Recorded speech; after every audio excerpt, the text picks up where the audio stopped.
Биздин каналга катталып, видеого лайк басып, жаңылыктар менен өз убагында кабардар болуп туруңуздар.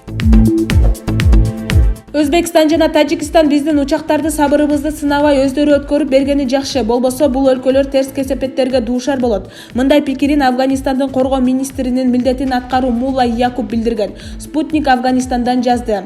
Ошондой эле талибандар чет өлкөгө качып кеткен аскер кызматкерлеринин жана учактарын мекенине кайтып келүүгө чакырат. Алар мурда өкмөткө караганда аларга жакшы мамиле жасаларына убада берет.